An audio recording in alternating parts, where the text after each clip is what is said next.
The thermometer read 5 degrees Celsius when James Collins felt the first pang of hunger that night.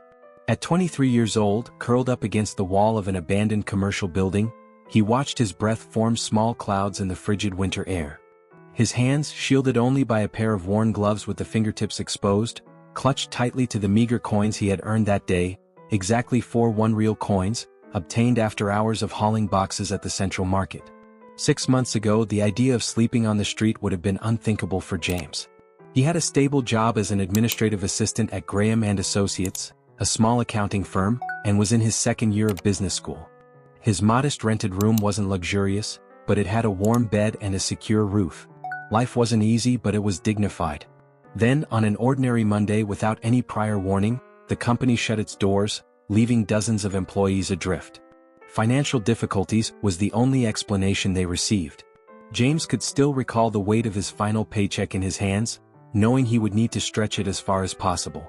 In the following weeks, he sent out hundreds of resumes, knocked on countless doors, and took on every odd job that came his way. But in a struggling economy, opportunities were scarce, and the competition was fierce. His already thin savings quickly dwindled. First, he had to drop out of college. Then he began skipping meals. His rent was late once, then twice. By the third time, the landlord was adamant. He had 48 hours to vacate the room. James still remembered the humiliation of packing his belongings into an old backpack, leaving behind furniture and dreams he could no longer carry. The first nights on the street were the hardest. Every shadow felt like a threat, every sound kept him on edge. He quickly learned the unwritten rules of surviving on the streets: where it was safe to sleep, which spots offered shelter from the rain, how to go unnoticed by the pitying or scornful eyes of passers-by. On this particular night, after a particularly exhausting day, James had managed to scrape together enough to buy a basic sandwich at a small grocery store. The owner, a middle-aged man who had seen him several times before, always added a little extra filling without charging him. Small acts of kindness like this helped keep his faith in humanity alive. Clutching the precious sandwich wrapped in brown paper, James searched for a more secluded spot to eat. That's when he noticed a staggering figure approaching. It was an elderly man wearing a brown overcoat that, while clean and well-kept, seemed far too large for his frail frame. His steps were unsteady and his breathing visibly labored. The man stopped a few meters away from James, leaning heavily against the wall. His hands trembled as he struggled unsuccessfully to retrieve something from his coat pocket. When he attempted to take a step, his legs gave out and he nearly fell. James didn't hesitate. Momentarily forgetting his own hunger, he rushed to help the old man, grabbing him by the arm before he could lose his balance. "Are you all right?" James asked, genuinely concerned. "Do you need to sit down for a bit?" The elderly man lifted his face, revealing aristocratic features marked by age. His eyes, however, shone with a surprising intensity, studying James with an interest that seemed to go beyond the immediate situation. "Thank you, young man," he replied, his voice unexpectedly steady for someone who had seemed so frail moments earlier. "I think I do need to rest for a moment." James helped the man to a nearby bench, noticing that, despite his simple clothing, there was something in his posture and manner of speaking that hinted at a refined upbringing. The old man was breathing heavily, and his hands still trembled slightly. Without a second thought, James opened his sandwich and offered half to the stranger. "You need to eat something. Please take this." The man looked at the sandwich, then at James, his expression a mix of surprise and curiosity. "You don't seem to be in a position to share your dinner, young man." James gave a faint, sad smile. "Maybe not. But my mother always said no one is so poor that they can't share, nor so rich that they don't need help." An intrigued expression crossed the old man's face. "Your mother sounds like a wise woman." "My name is William Bennett." "James Collins," the young man replied, still holding out half of the sandwich. William accepted the food with a nod of gratitude, and the two ate in silence for a few moments. The elderly man seemed to gradually regain his strength, and his breathing returned to normal. "So, James," William began, his voice now stronger, "how does someone so young and clearly educated end up spending nights on the street?" The question, though direct, was asked with genuine interest, devoid of judgment. James typically avoided talking about his situation, but something about William's calm and attentive demeanor compelled him to open up. He recounted the loss of his job, the fruitless attempts to find work, the eviction, and the increasingly difficult nights on the streets. He spoke of his interrupted dreams of finishing college and the shame of no longer being able to help his mother, who was battling cancer in another state. "The hardest part," James admitted, is holding on to your dignity when people treat you like you're invisible. Or worse, like your situation is a result of laziness or bad decisions. The hardest part, James admitted, is holding on to your dignity when people treat you like you're invisible. Or worse, like your situation is a result of laziness or bad decisions. William listened intently, his gaze fixed on James with an almost unsettling intensity. And yet, when you saw me in trouble, your first instinct was to help, without hesitation, sharing what little you had. James shrugged, a gesture meant to downplay the significance of his actions. Anyone would have done the same. No, James, William said, shaking his head slowly. You and I both know that's not true. Most people, even those in far better situations than yours, would have simply walked by, pretending not to see. The old man rose with a surprising agility that contrasted sharply with his earlier frailty. From his pocket, he retrieved a business card and handed it to James. Tomorrow at 9 a.m., go to this address, William instructed, his tone now carrying a subtle authority. Ask for William Bennett at the reception desk. Don't be late. Before James could protest or ask any questions, William was already walking away, his stride firm and purposeful, a stark contrast to his earlier unsteady steps. James glanced down at the card in his hand, an elegant piece of paper with an address printed in gold lettering, located in the city's financial district. Confused, he slipped the card into the pocket of his jeans, wondering if it was all just a hunger-induced dream. As he prepared for yet another night on the streets, he couldn't have imagined that his small act of kindness was about to set off a chain of events that would change his life forever. The night wore on and the cold grew harsher. James settled into his usual spot, using his backpack as a pillow. His thoughts kept drifting back to the encounter with William Bennett, and a faint glimmer of hope began to flicker in his chest. Maybe, just maybe, tomorrow would be the day his luck started to turn. The sun had barely risen when James woke up, feeling every muscle in his body protest after another night on the hard ground. His eyes burned with exhaustion, but the thought of the meeting with William Bennett kept him alert. He pulled the card out of his pocket, now slightly crumpled, and read the address once more. One of the most imposing buildings in the financial district. Using the restroom in a nearby subway station, James did his best to make himself presentable. He washed his face and combed his hair with his fingers, doing his best to ignore his reflection in the grimy mirror. His clothes, though clean, he always made an effort to keep them that way, using laundromats whenever he could scrape together enough change, were visibly worn. You've got nothing to lose, he muttered to himself, adjusting his shirt as neatly as he could. The journey to the address felt like a passage between two worlds. As he approached the financial district, the streets began to transform. Crumbling buildings gave way to sleek skyscrapers, cracked sidewalks were replaced with polished mosaics, and the people were completely different. Executives in pristine suits and women in high heels strode briskly, balancing gourmet coffee cups in one hand and smartphones in the other. James could feel the stares as he walked among them. His presence was like a stain on an otherwise spotless canvas, impossible to overlook. Security guards in front of the towering buildings eyed him with suspicion, and he had to summon every ounce of courage not to turn around and leave. When James finally arrived at the given address, he found himself momentarily breathless. The building was even more striking up close, a towering structure of glass and steel that seemed to touch the clouds. At the entrance, a discreet plaque identified it as Bennett Enterprises. His heart raced. William Bennett wasn't just an elderly man in need of assistance. He was someone significant, possibly the owner of this glass and steel empire. For a moment, James wondered if it was all an elaborate prank. Taking a deep breath, he approached the reception desk. The receptionist, an elegant young woman with a flawless bun, glanced up from her computer and couldn't entirely mask her surprise at seeing him. "Good morning," James said, keeping his voice steady despite his nerves. "I have an appointment with Mr. William Bennett." The receptionist frowned slightly, clearly skeptical. "Your name, please?" "James Collins." She checked something on her computer, her eyebrows lifting in visible surprise. "One moment, please." James watched as she made a discreet phone call. After a few moments of hushed conversation, she hung up and turned back to him, her demeanor entirely changed. There was now a hint of respect in her gaze. "Mr. Collins, please follow me." They crossed the luxurious lobby toward the elevators. James noticed the curious glances from security guards and other staff but held his head high. The elevator ride to the top floor was smooth and silent, though James could feel his pulse quicken with every passing second. When the doors opened, they revealed an executive floor that resembled an art gallery. Original artworks adorned the walls, and the thick carpeting muffled their footsteps. The receptionist led him down a corridor to a meeting room with a panoramic view of the city. "Please wait here," she said, gesturing toward one of the comfortable leather chairs. "Mr. Bennett will be with you shortly." Left alone in the room, James struggled to process the situation.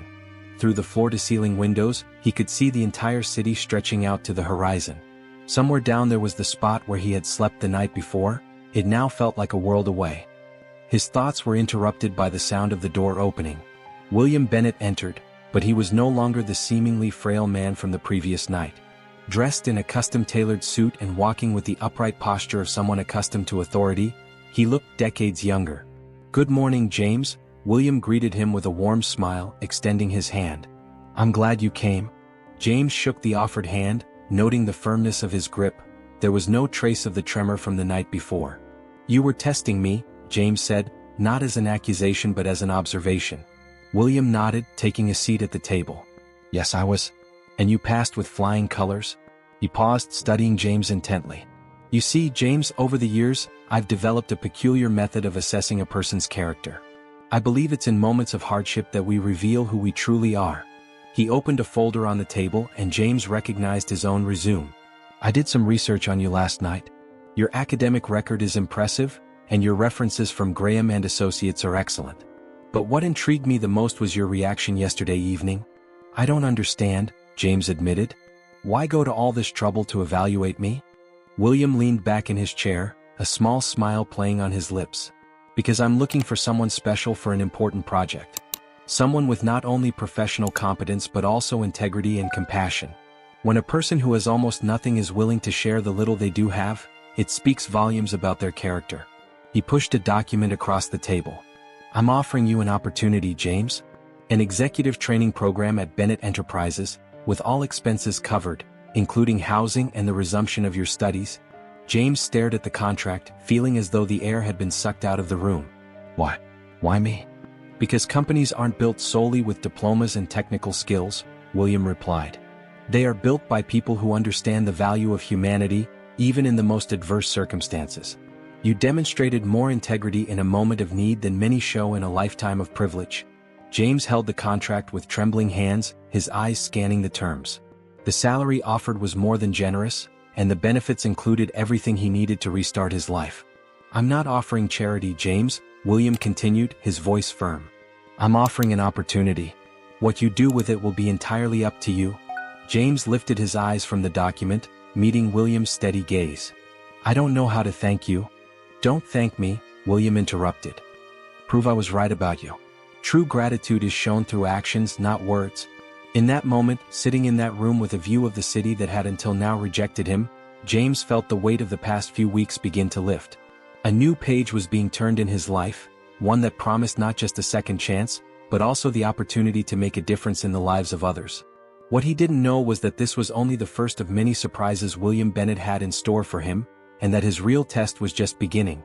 The first few weeks at Bennett Enterprises were an emotional roller coaster for James. The company provided a small but comfortable furnished apartment near the office, and for the first time in months he slept in a real bed. His closet was stocked with new, well-tailored suits, an external transformation that mirrored the drastic change in his life. However, the transition was not easy. Despite his skills and intelligence, James had to quickly adapt to a highly competitive corporate environment. Some of the older employees looked at him with suspicion, whispering in the halls about how he had landed such a privileged position, literally coming from the streets. Sarah Mitchell, the human resources manager, was assigned as his mentor. A woman in her 40s with prematurely graying hair and sharp eyes, she didn't make things easy for James.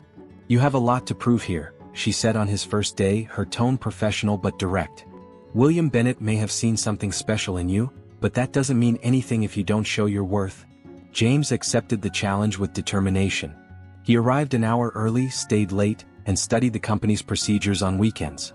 His experience on the streets had taught him a valuable lesson about persistence and hard work. On one particularly hectic day, James was organizing reports when he heard an intense argument coming from the hallway. Thomas Parker, one of the company's senior executives, was yelling at a cleaning staff member. The woman, trembling with tears in her eyes, held a damp cleaning cloth. "Do you have any idea how much this suit costs?" Thomas was shouting, pointing at a small water stain on his sleeve. Your entire month's salary doesn't even cover half of it. James felt his blood boil. The scene painfully reminded him of how he had been treated when he was on the streets, as if he were less than human. Without thinking twice, he stood up and walked over to them. Mr. Parker, James intervened, keeping his voice calm but firm. It was an accident. Ms. Martinez always does an excellent job keeping our office spotless. Thomas turned to James, his face flushed with anger. Who do you think you are to butt in? Bennett's golden boy might think he has some authority here, but you're nothing but a... what, Mr. Parker? William Bennett's voice sliced through the air like a knife.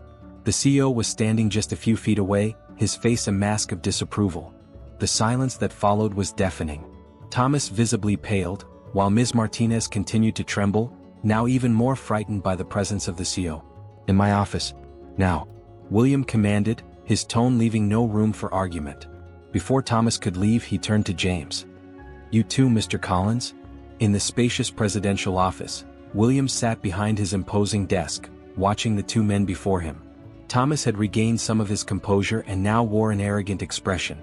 Mr. Parker, how long have you worked at Bennett Enterprises? William asked, his voice dangerously calm. 15 years, sir, Thomas answered proudly. 15 years, William repeated thoughtfully. And in 15 years, you haven't learned the most fundamental value of this company. Respect for every human being regardless of their position. Thomas began to protest, but William silenced him with a gesture. You're fired, Mr. Parker. Your behavior is unacceptable and goes against everything we've built here. The news hit Thomas like a punch. But, because of a cleaning lady? You can't be serious. Because of your character, or rather, the lack of it, William corrected. James, he turned to the young man, starting tomorrow, you will take Mr. Parker's position as operations manager. The surprise on both of their faces was palpable. Thomas looked as if he'd been struck by lightning, while James could hardly process what he was hearing. Sir, I don't have enough experience, James protested. William smiled. You have something much more valuable, integrity and compassion. The rest can be learned. He stood up, signaling that the meeting was over. Mr. Parker, HR will arrange your paperwork. Mr. Collins, Sarah will assist you in transitioning to your new position. After Thomas left, practically marching out of the room in anger, William asked James to stay. Do you understand why I did that? The CEO asked. James thought for a moment. To show that the company values character over status? Partially, William nodded. But also to test you again. I've been watching how you've behaved since you arrived. While others in your position would have tried to blend into the corporate elite, you've kept your humanity. You've continued treating everyone with the same respect, from the executives to the cleaning staff. He paused, his intense gaze fixed on James. But your new position comes with great responsibilities. You'll be tested in ways you can't imagine. Are you ready for that? James felt the weight of responsibility on his shoulders, but also a growing determination. I'll do my best, sir. I know you will, William smiled. Now go. Sarah is waiting to start your training. As James left the office, he was struck by the magnitude of the change in his life. Just a few weeks ago he was sleeping on the streets, and now he was the operations manager of one of the largest companies in the city. The irony wasn't lost on him. His meteoric rise had started with a simple act of kindness, sharing a sandwich with a stranger. What James didn't know was that his promotion would set off a chain of events that would test not only his professional abilities but also his most fundamental values. The following weeks would prove to be a trial by fire for his character, and the decisions he made would define not only his future but also the future of many others. The news of James's promotion and Thomas Parker's dismissal ignited the halls of Bennett Enterprises. What had once been an environment of restrained professionalism transformed into a minefield of sideways glances and whispered conversations. James could feel the weight of those gazes every time he walked through the office, some filled with envy, others with resentment, and many with pure distrust. His new office on the 30th floor, with its panoramic view of the city, felt more like a gilded cage than an achievement.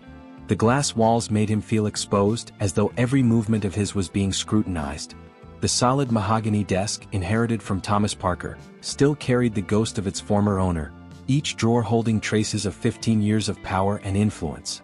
On his first morning in his new role, James arrived 2 hours early. Standing in front of the executive bathroom mirror, adjusting his silk tie, a gift from William Bennett, he barely recognized his own reflection. Where was the man who had slept on the streets just a few weeks ago? The external transformation was striking, but inside, a storm of insecurities and fears consumed him. Sarah Mitchell, his mentor, noticed his agitation as soon as she entered his office. "First panic attack of the day?" she asked, setting an intimidating stack of documents on his desk. "Is it that obvious?" James tried to smile, but the gesture came out more like a grimace. "You're holding that pen like it's a lifeline," she observed, sitting down across from him. James breathed. "You're here for a reason." A morning turned into a whirlwind of meetings and presentations.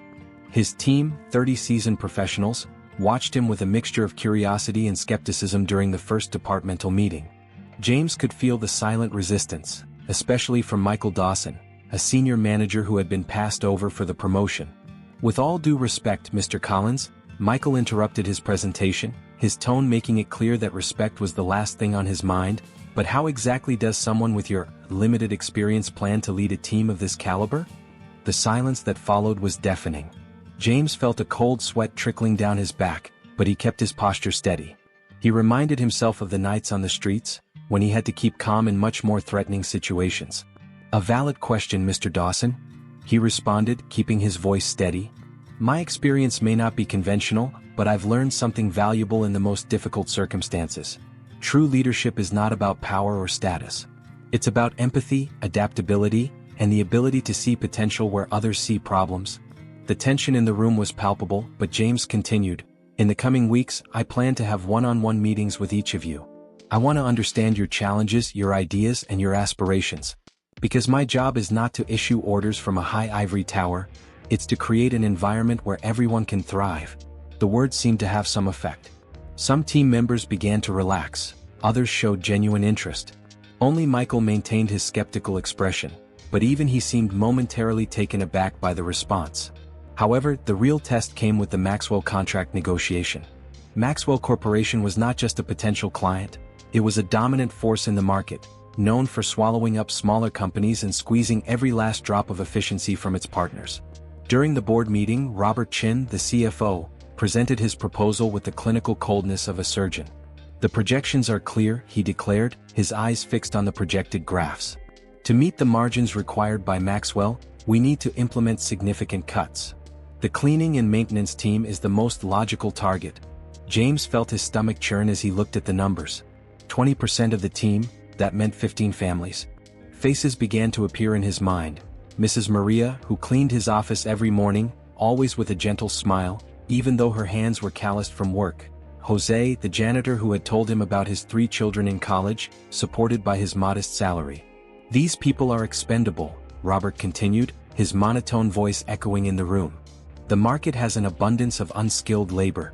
Each word felt like a stab to James's chest. Expendable. Unskilled. The same words he had heard so many times when he was on the streets. His heart started to race and a wave of heat rose up his neck. "No," he said, his voice stronger than he expected. Robert stopped his presentation, caught off guard. "Pardon?" James stood up, walking toward the projection screen. His hands trembled slightly, but his voice remained steady. "These people are not numbers on a spreadsheet. They are human beings with dignity, dreams, and responsibilities. And I have an alternative proposal." For the next 45 minutes, James presented a detailed plan he had developed during sleepless nights. He showed how investing in training and development could transform the cleaning team into multifunctional professionals. He presented case studies from companies that had increased productivity through employee empowerment programs. "The real waste," he concluded, "is not in the wages we pay, but in the human potential we squander when we treat people like disposable parts." The room was in absolute silence as he finished. Robert looked like he had swallowed something bitter, while the other directors whispered among themselves. William Bennett, who had remained silent throughout the entire presentation, finally spoke up.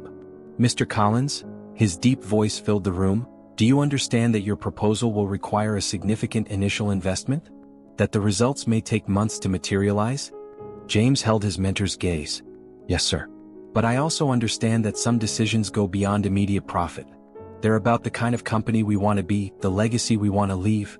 A small smile appeared on William's lips. "Robert," he turned to the CFO, "your layoff proposal was part of a test. An evaluation we conduct with new executives to assess their character under pressure." The revelation hit the room like a bombshell. Robert appeared momentarily flustered but quickly regained his professional composure. "Mr. Collins," William continued, "you not only stood by your principles, but you also presented a viable and innovative alternative. It's exactly the kind of leadership we need at Bennett Enterprises." That night, after everyone had left, James remained in his office watching the city lights. Down below, somewhere between the illuminated buildings, people fought every day for survival just as he had fought. The view from the 30th floor could easily make him forget this reality, but he promised himself he would never lose that perspective. A movement in the reflection of the glass caught his attention. Mrs. Maria was in his office with her cleaning cart. "I'm sorry, Mr. Collins," she said shyly. "I didn't know you were still here." "Please come in," he smiled. "And you can call me James." As he watched Mrs. Maria work, James thought about how a single decision could impact so many lives. His promotion wasn't just about power or status, it was a responsibility, a chance to make a real difference in people's lives. And that, he vowed he would never forget. The immediate consequence of James's decision to protect the maintenance team was like a stone thrown into a calm lake. The ripples spread quietly through Bennett Enterprises, creating invisible alliances and animosities. In the 3 months that followed his controversial decision in the boardroom, he learned to read the subtle signs of corporate power. The smiles that didn't reach the eyes, the handshakes that lasted a second longer than necessary, the exchanged glances in meetings when they thought no one was watching. The 30th floor, where his office was located, had become a minefield of corporate politics. Some executives saw him as an idealistic fool, others as a threat to the status quo that had been carefully maintained for years. Robert Chin, in particular, had become a dark presence in the company's hallways, his cold eyes following James with an unsettling intensity. On a particularly cold Thursday morning, James arrived earlier than usual. The building was still nearly empty, with only the cleaning staff finishing their early morning shift. Mrs. Maria, who always kept his office spotless, greeted him with her usual warm smile. "Good morning, Mr. James. You're here early today." "Good morning, Mrs. Maria. How's your grandson? Did he get better from bronchitis?" The elderly woman's face lit up. "Yes, thank God, and thanks to the new health plan. I never imagined we'd have access to such a good hospital." James smiled, remembering how his proposal had included extended medical benefits for employees and their dependents. Small victories like that made it all worthwhile. However, as he entered his office, his smile faded. A brown envelope, unmarked and perfectly placed, sat on his neatly organized desk. His heart began to race. Based on his recent experiences in the corporate world, anonymous envelopes rarely brought good news. With slightly trembling hands, he opened the envelope. Inside were dozens of documents, some originals, others copies, all detailing an elaborate corruption scheme that made his stomach churn. Overpriced contracts, shell companies, bribes disguised as consulting fees, a maze of fraud stretching over years. The most disturbing part was the signatures on the documents. Names he knew, faces he saw daily in the hallways, people he had started to consider allies. And at the center of it all, like a spider in its web, was Robert Chin. "My God," he whispered to himself, sinking into his chair. The door suddenly opened and Sarah entered, her usually composed face now marked with concern. In her hands was an envelope identical to his. "You got one too," she said, not a question. "Sarah, this is..." James began, but she interrupted him. "Much bigger than we thought?" "Yes." She closed the door and sat down. "James, this isn't just about fraudulent contracts. It's about an entire network of corruption that's infiltrated the company like cancer." The mention of the word cancer made James shudder, reminding him of his mother and the experimental treatment that Bennett Enterprises was funding. As if reading his thoughts, Sarah continued, "They're going to try to use this against you. You know that, don't you?" Before he could respond, his phone rang. The voice of Robert Chen's secretary sounded artificially sweet. "Mr. Collins, Mr. Chen requests your presence in his office immediately for an urgent meeting." James looked at Sarah, who shook her head in warning. "It's a trap," she whispered. "Of course it is," he replied, standing up and adjusting his tie. "But sometimes you have to face the lion in its den." Robert Chen's office occupied a privileged position on the 32nd floor, with an even more impressive view than James's. When he entered, he found not just Robert, but also 3 other senior executives, all names he had seen on the documents from the envelope. "James, good to see you could join us," Robert smiled, a grin that resembled a predator about to strike. "Please take a seat. I imagine your morning has been enlightening." The room was decorated with ostentatious luxury, which now felt even more obscene in light of the recent discoveries. James sat down, maintaining an upright posture despite the weight on his shoulders. "I'll get straight to the point," Robert continued, leaning over his imported mahogany desk. "You're smart, James. You must understand the delicate position you find yourself in." "Delicate is an interesting word to describe corporate fraud," James replied, surprising himself with the firmness in his voice. One of the other executives, Edward Thompson, cleared his throat uncomfortably. "Don't be naive, boy. Business is business. Sometimes you have to adapt the rules." "Adapt the rules?" James repeated, feeling his anger rise. "Is that how you call diverting millions that could be used to improve working conditions for the employees? To expand benefits? To create real opportunities?" Robert raised his hand, interrupting him. James, your idealism is admirable, but we need to be practical. You have two options. You can join us, receive a very generous compensation, and continue your impressive rise within the company. Or we can make your life very difficult." Robert's smile completely vanished. "It would be a shame if the board found out about some questionable aspects of your past. Even more unfortunate if your mother's experimental treatment had to be re-evaluated." The blow landed squarely. James felt as though all the air had been sucked out of the room. They had done their research, identified his most vulnerable point. His mother's treatment had been the first thing he secured when he took the new position, and now it was being used as a weapon against him. "How much time do I have to decide?" he managed to ask, his voice rougher than usual. "Until the end of the day," Robert answered casually. "Be sensible, James. We all started out like you, full of ideals and dreams of changing the world. But the real world requires certain moral compromises." Back in his office, James found Sarah pacing, consumed by worry. "They threatened your mother, didn't they?" she asked as soon as he walked in. James simply nodded, collapsing into his chair. The weight of the decision he needed to make seemed to crush his chest. "How can they be so cruel?" he muttered, more to himself than to Sarah. "Using her illness as leverage?" "Because they've never known real need," Sarah replied, her voice heavy with bitterness. "People like Robert Chen were born with silver spoons in their mouths. They've never had to choose between food and buying medicine. They've never felt what it's like to truly have responsibilities, to have someone depending on you to survive." The silence that followed was deafening. James looked out the window of his office, observing the city he knew so well from the streets. Down below, people fought daily for survival just as he had fought. The view from the 30th floor could easily make him forget this reality, but the memory of his nights on the streets was still too vivid. It was then that a specific memory surfaced in his mind, the night he shared his last sandwich with William Bennett. How a single decision based on compassion and integrity had completely changed the course of his life. "I can't," he finally said, standing up with renewed determination. "I can't become what I despised most when I was on the streets, people who step on others to stay on top." "What are you going to do?" Sarah asked, though her tone suggested she already knew the answer. James grabbed the documents and walked toward the door. "I'll do the only thing I can, tell William Bennett the whole truth." "They'll destroy you," Sarah warned, though there was undeniable pride in her voice. "Maybe," James smiled sadly. "But at least I'll be able to look at myself in the mirror tomorrow morning."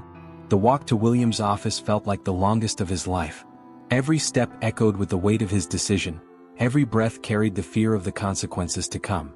When he finally reached the CEO's office, he found the man who had changed his life staring out the window, contemplating the city below. "Mr. Bennett," James began, his voice steady despite the fear gnawing at his stomach. "I need to show you something very important." William turned, and James was surprised to see a smile on his face. "Actually, James, it's I who need to show you something." The CEO opened a drawer and pulled out a familiar set of documents, exactly the same ones James was carrying.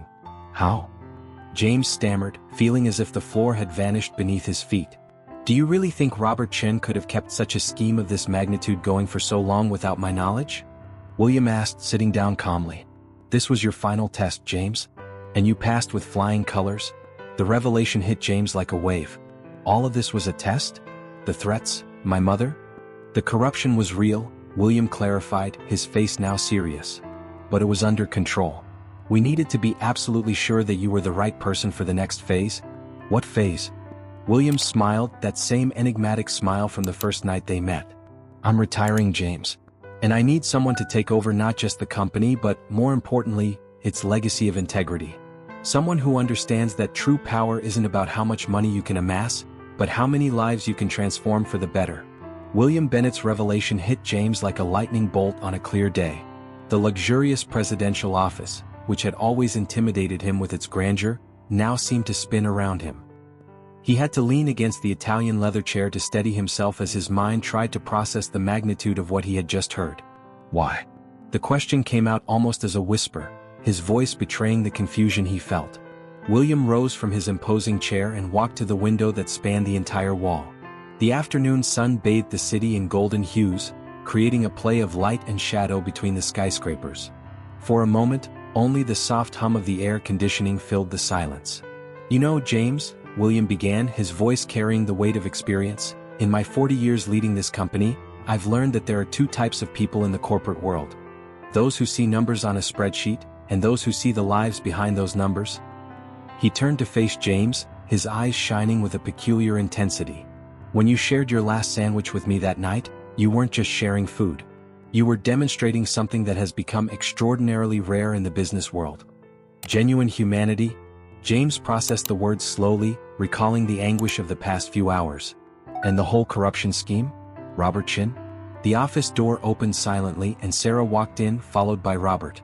To James's complete surprise, both were smiling in a way he had never seen before. "Let me explain," Robert said, his voice now completely different from the threatening tone of hours ago. 20 years ago, when I became the CFO, William gave me a special mission: to help identify people with the perfect balance of professional competence and moral integrity. "Are you saying all of this was a test?" James asked, a hint of disbelief in his voice. "Not just a test," Sarah interjected, sitting down beside him. "It was the culmination of years of observation. From the moment William found you on the street, every step you took has been carefully monitored." William returned to his desk and opened a digital folder on his tablet. "We watched how you treated the cleaning staff when you thought no one was looking. How you reacted when you found out your assistant was embezzling petty cash to buy medicine for her son, and how, instead of firing her, you created a family medical assistance program. You knew about all this?"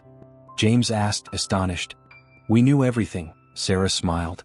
"Every little act of kindness, every ethical decision, every moment when you chose the harder path because it was the right one." Robert stepped closer to William's desk and began projecting a series of charts onto the wall. "Bennett Enterprises isn't just a corporation, James. It's an intricate network of social projects and transformation initiatives."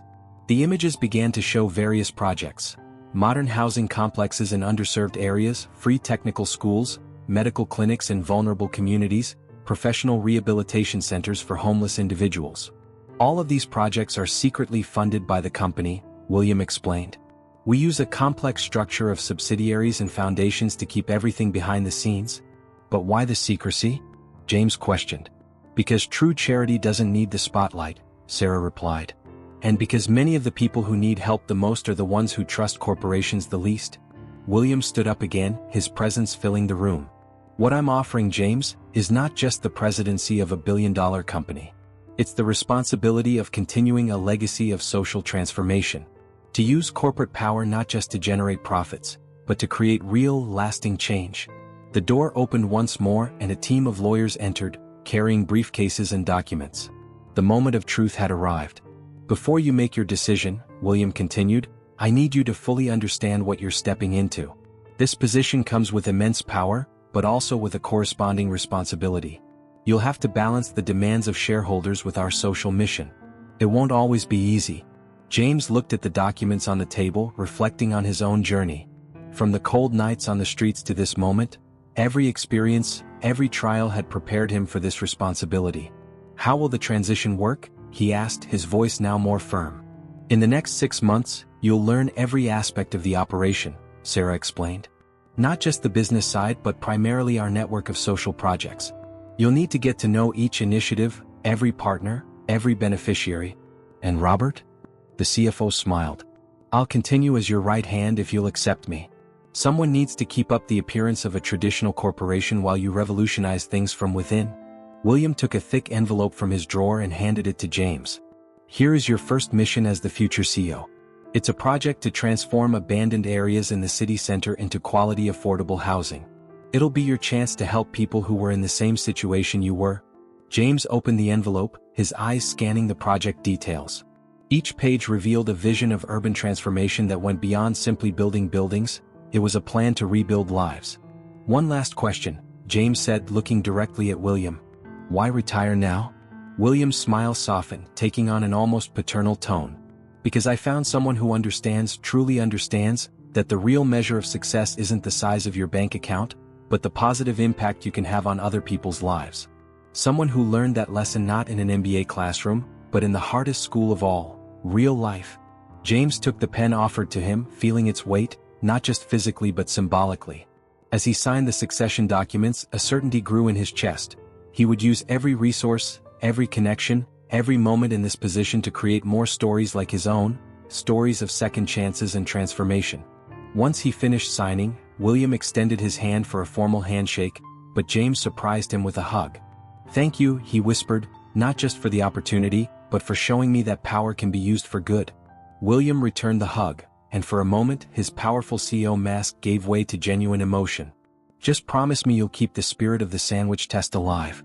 The group laughed, breaking the tension of the moment. Sarah began organizing the next steps of the transition. Robert started a call to schedule the first board meeting, and the lawyers gathered the signed documents. James stayed a moment longer in the room, gazing out the window at the city. Below, people hurried down the streets, each carrying their own struggles and dreams. Somewhere among those streets, perhaps at that very moment, someone was experiencing the same despair he had once known so well. What he didn't know, as he savored that moment of victory, was that his greatest challenge was yet to come. A test that would not only challenge his ability as a leader but his very humanity. And this story was just beginning. 5 years had passed since James took over as president of Bennett Enterprises. The transition that began that afternoon in William's office had transformed not only his life but the fate of thousands. The young man who once slept on the streets now led one of the country's largest companies, but he never forgot his roots. On an autumn morning, James sat in his office reviewing the latest reports on social projects when Sarah entered, carrying a special folder. "The numbers for the Restart project are in," she announced, a satisfied smile on her face. "You're going to want to see this." The Restart project had been James's first major initiative as CEO, a comprehensive rehabilitation and social reintegration program for homeless people. It wasn't just a shelter or training center, but a complete support network that included housing, education, healthcare, and job opportunities. 3,000 people reintegrated into society last year, Sarah read from the report. 87% success rate in job retention. And the most impressive part, 95% of those who found jobs are now helping others in similar situations. James smiled, remembering his own journey. It's the domino effect of kindness. When someone extends a hand to you, you naturally want to do the same for others. Bennett Enterprises had changed dramatically under his leadership.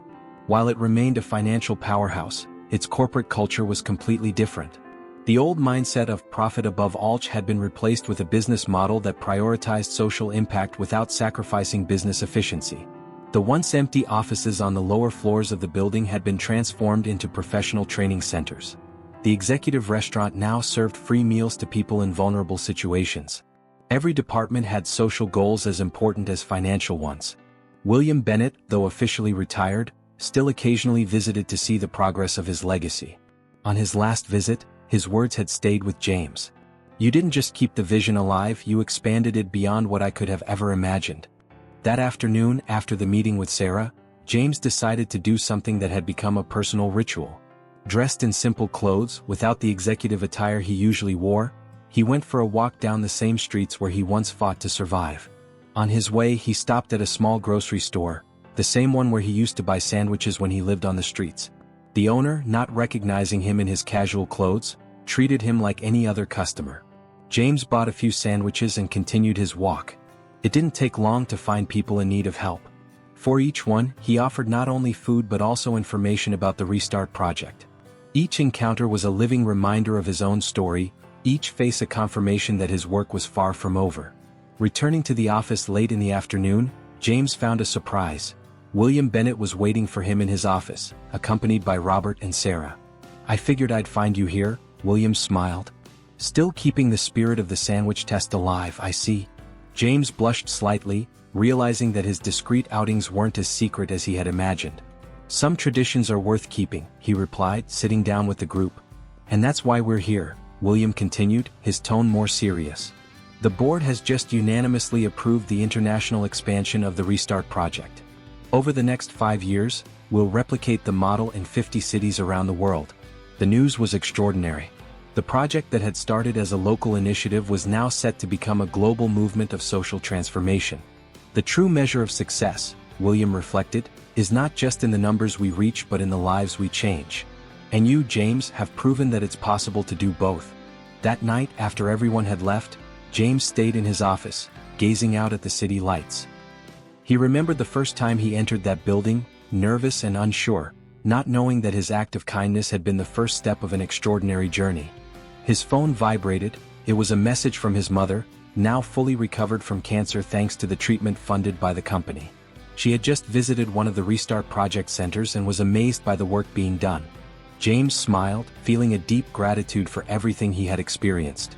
His story was living proof that a single act of kindness, no matter how small, can trigger a wave of transformation that touches countless lives. On his desk, next to the financial reports and future projects, was a small frame with a quote he saw every day when he arrived. "No one is so poor that they cannot help, nor so rich that they do not need help." It was a constant reminder that true wealth is not in what we possess, but in what we share with others. And so, the story that began with a simple shared sandwich continued to multiply, transforming lives and proving that kindness, when nurtured, can bloom in the most unlikely places. And so, friends, what did you think of this story of transformation and hope? If it touched your heart and you want more inspiring stories like this, don't forget to leave a like and subscribe to the Life Stories channel. Your comments mean the world to us. Tell us what you thought of this extraordinary journey. Every like and subscription helps us keep bringing stories that touch hearts and inspire change. See you next time.